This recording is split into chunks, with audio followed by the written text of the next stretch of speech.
हमारे हुक्मरानों ने एक बात तो तय है कि उन्होंने सच नहीं बताना है। साग डालने को लंदन से कोई 1000 दफ़ा कहा था कि मैं डॉलर 170 का, 180 का, 190 पे ले आऊँगा। अब साहब बहादुर पाकिस्तान आ गया और मार्केट में डॉलर 250 रुपये का भी नहीं मिल रहा। और कमाल ये है कि मुस्लिम लीग नून ही का जो वज़ीर ख़जाना इनसे पहले पाकिस्तान चला रहे थे मिफ्ता इस्माइल साहब से, हमारे एक दोस्त ने इस्लामाबाद में पूछा कि वो डार साहब तो डॉलर बड़ा सस्ता कर रहे थे, तो उन्होंने मुस्कुरा के कहा कि भाई मैं खुद 250 रुपये डॉलर का ख़रीदार हूँ, मुझे डॉलर दे दो।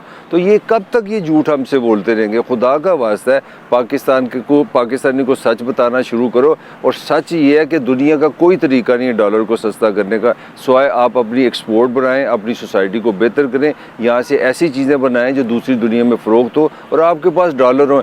आप अल्फाजों में अखबारी बयान से मीडिया का इस्तेमाल करके सिर्फ अपनी रंगबाजी के लिए, अपनी पॉपुलैरिटी के लिए डॉलर सस्ता कर रहे हैं और डॉलर वहीं का वहीं खड़ा है।